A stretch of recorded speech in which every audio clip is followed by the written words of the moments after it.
오늘 들려드릴 이야기는 정말 충격적입니다. 35세까지 혼자 살아온 여자가 겪은 믿을 수 없는 배신의 순간. 저는 지현 출판사에서 에디터로 일하고 있어요. 솔직히 말씀드리면 연애 경험이 많지 않았습니다. 대학 시절부터 책 읽기를 좋아했고 사회에 나와서도 원고 검토하고 작가들과 만나는 일에 푹 빠져 살았거든요. 그러다 보니 어느새 35이 됐더라고요. 주변 사람들은 계속 말했어요. 지연아, 언제까지 혼자 살 거야? 이제 정말 서둘러야 하는 거 아니야? 저도 모르는 건 아니었어요. 하지만 아무나 만날 수는 없잖아요. 특히 저처럼 신중한 성격은 더욱 그랬죠. 그런데 작년 봄 회사 선배가 저에게 소개팅을 제안했어요. 지연아, 정말 괜찮은 남자 있어. 제약회사 팀장인데 나이도 적당하고 성격도 좋더라. 처음에는 망설였습니다. 소개팅이라는 게 부담스럽잖아요. 하지만 선배가 계속 권했어요. 한 번만 만나봐. 정말 괜찮은 사람이야. 결국 저는 그 말에 넘어갔습니다.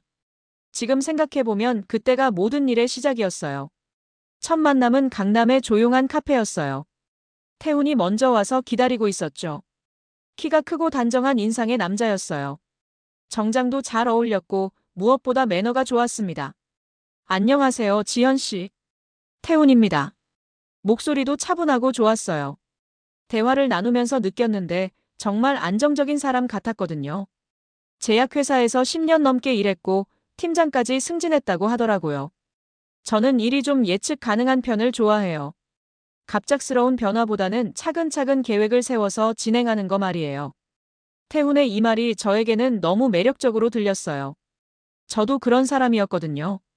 원고 일정도 미리미리 짜놓고 계획 없는 일은 잘 안 하는 편이니까요. 첫 소개팅은 성공적이었어요. 서로 연락처를 교환했고 며칠 후 태훈이 먼저 연락을 했죠. 지현 씨, 식사 한번 같이 하실래요? 맛있는 이탈리안 레스토랑을 알거든요. 두 번째 만남도 좋았어요. 태훈은 정말 세심했거든요. 제가 좋아할 만한 와인도 미리 알아보고 메뉴 추천도 잘해줬어요. 대화도 재미있었고요. 지현 씨는 어떤 책을 좋아하세요? 저는 문학작품을 주로 담당하는데 개인적으로는 심리소설을 좋아해요. 오, 그럼 제가 읽어볼 만한 책 추천해 주실 수 있을까요? 이런 식으로 서로에 대해 알아가는 시간이 즐거웠어요. 태훈은 저의 일에도 관심을 보였고 진지하게 들어줬거든요. 한 달 정도 만나면서 저는 확신하기 시작했어요. 이 사람이라면 괜찮겠다. 그런데 한 가지 아쉬운 게 있었어요.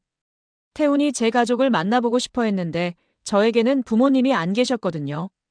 대신 유라라는 여동생이 있었어요. 유라는 저보다 3살 어린 32이에요. 저와는 완전히 다른 성격이죠. 밝고 활달하고 사람들과 어울리는 걸 좋아해요. 홍대 근처에서 카페 매니저로 일하고 있는데 정말 분위기 메이커예요.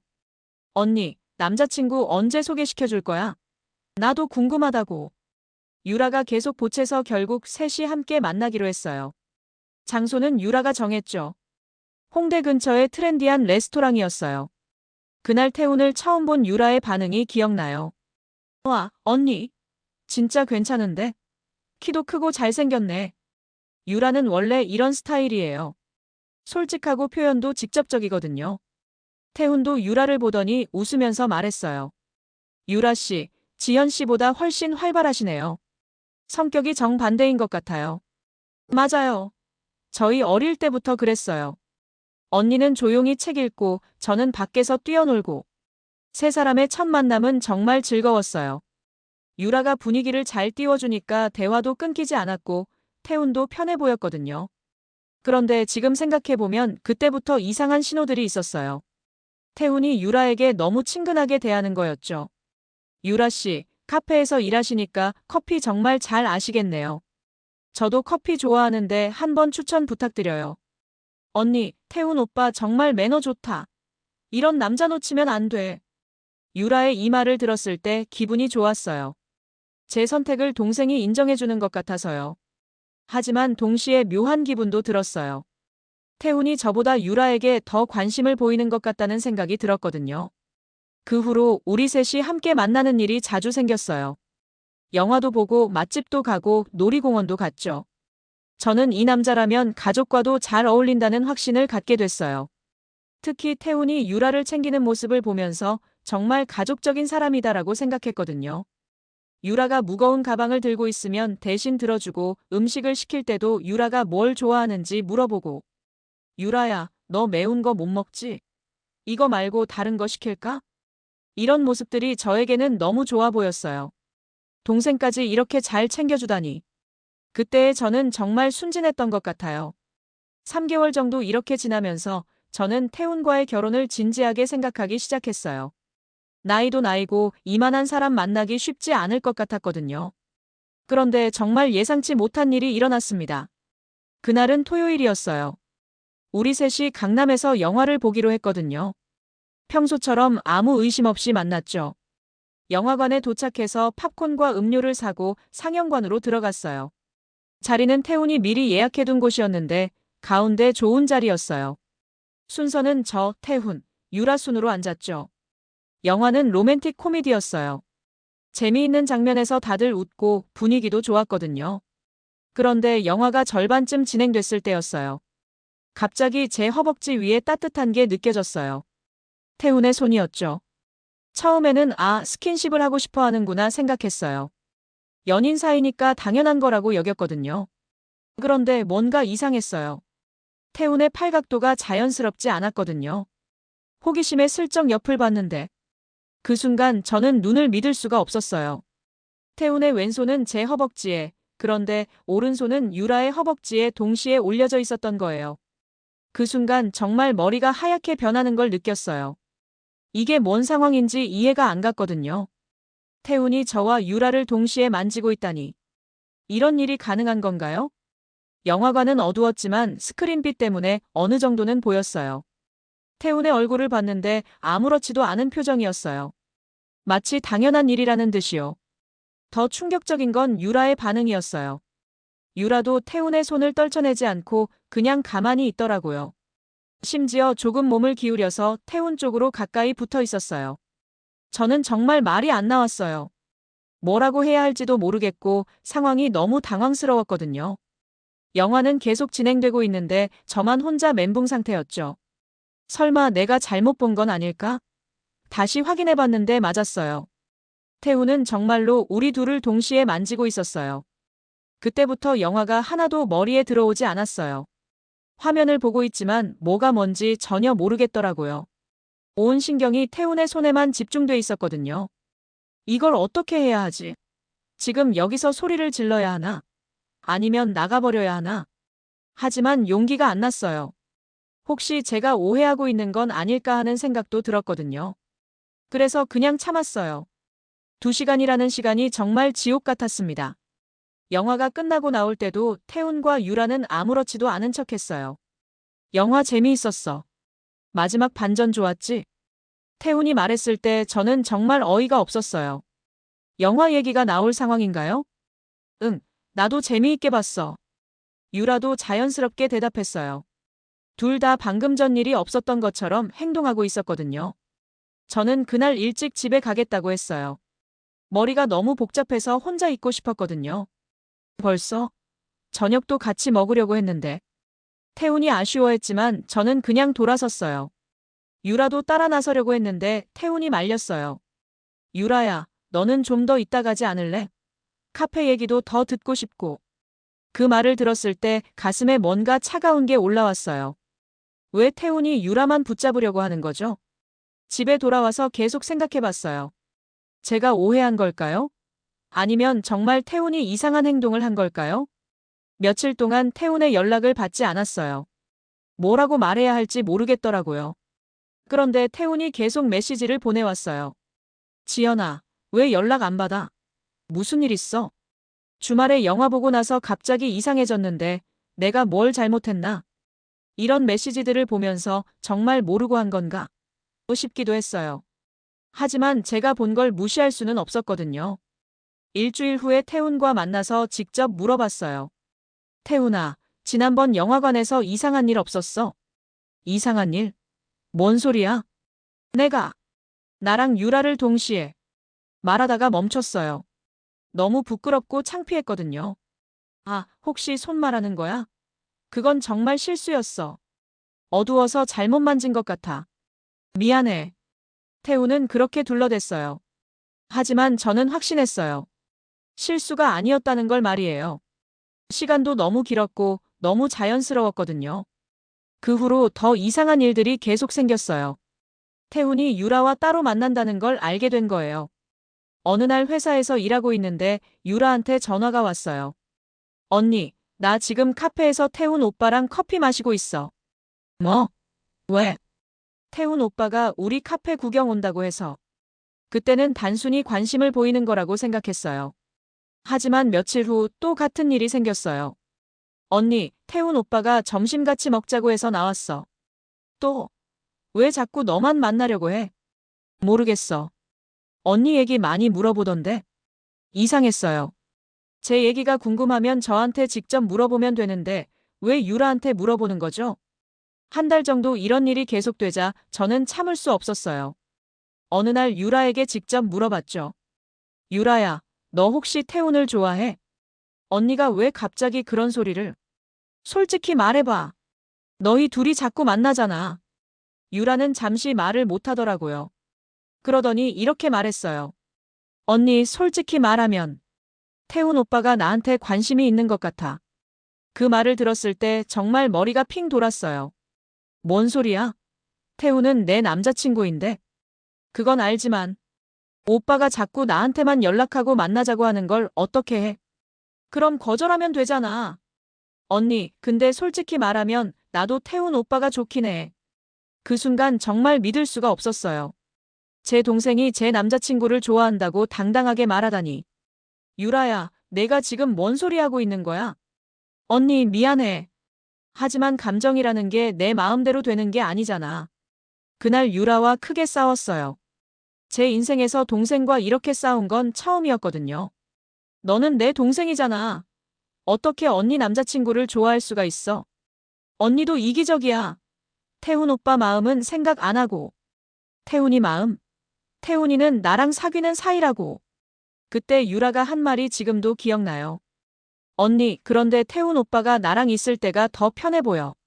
언니랑 있을 때보다 훨씬 자연스럽다고. 그 말이 제 가슴에 비수처럼 꽂혔어요. 설마 정말 태훈이 저보다 유라를 더 좋아하는 건 아니겠죠? 그날 밤 태훈에게 직접 전화했어요.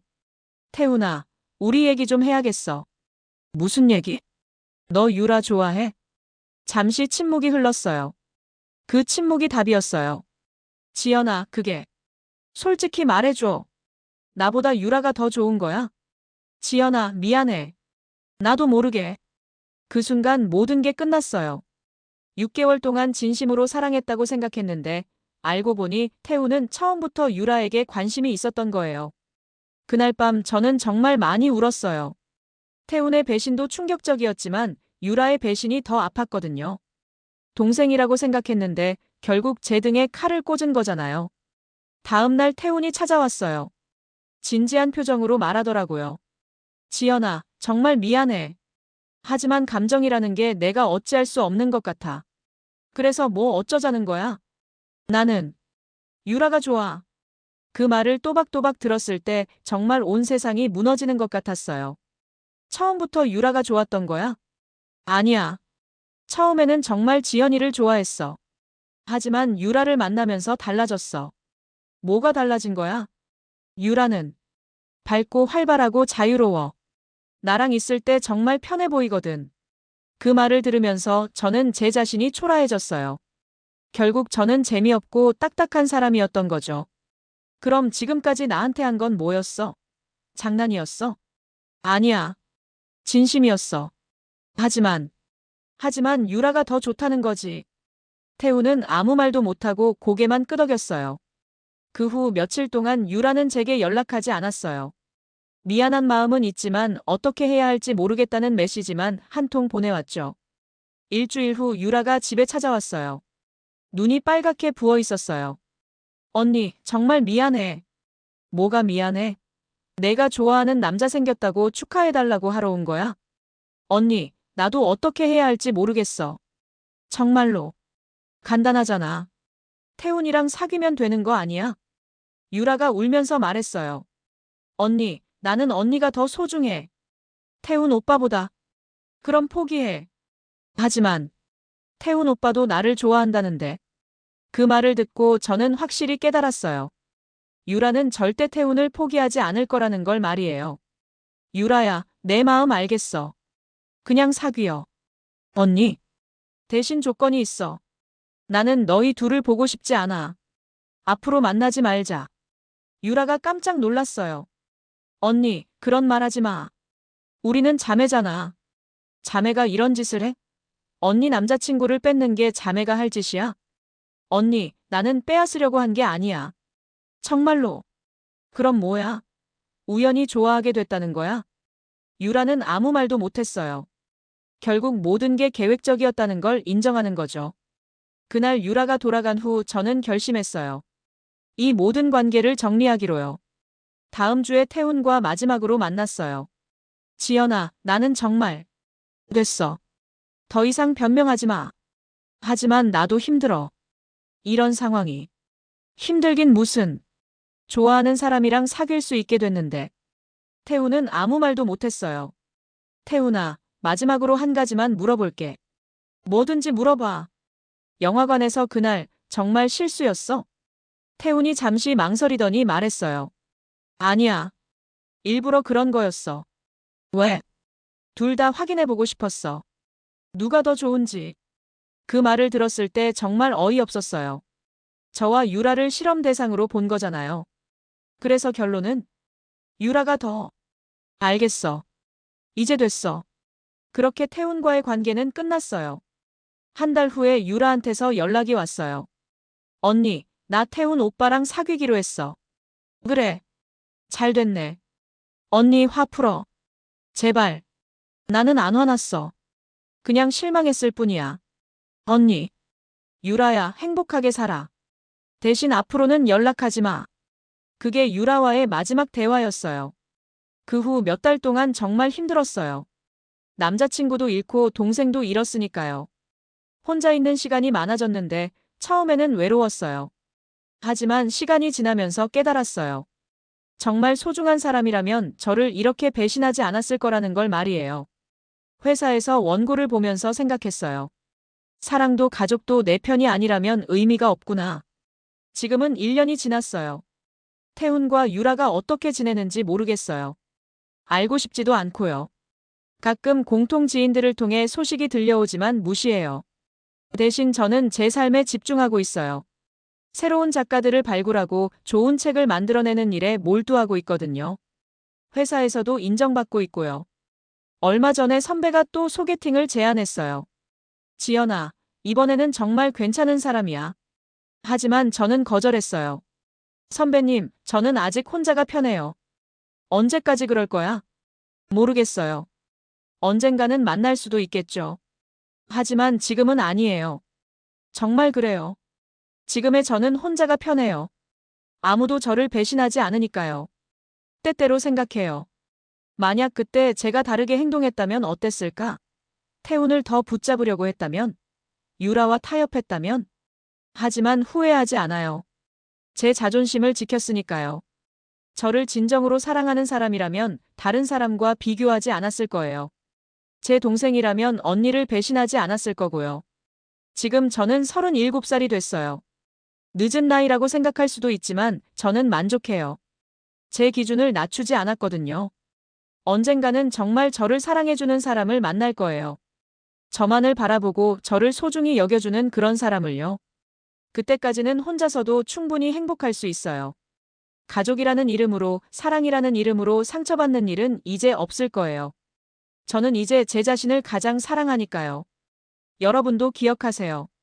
진짜 사랑하는 사람이라면 여러분을 다른 누구와도 비교하지 않을 거예요. 진짜 가족이라면 여러분을 배신하지 않을 거고요. 혹시 지금 저와 비슷한 상황에 있으신 분이 계시다면 용기를 내세요. 여러분의 자존심이 그 어떤 관계보다 소중하니까요. 스스로를 사랑하지 못하면 다른 누구도 여러분을 진정으로 사랑할 수 없어요. 저는 지금 행복합니다. 비록 혼자지만 아무도 절 배신하지 않는 이 자유로움이 좋아요. 그리고 언젠가 정말 좋은 사람을 만날 거라고 믿고 있어요. 그때까지는 제 일에 집중하며 저만의 속도로 살아갈 거예요. 누구의 눈치도 보지 않고 누구와도 비교당하지 않는 그런 삶을 말이에요. 구독과 좋아요는 영상 제작에 큰 힘이 됩니다.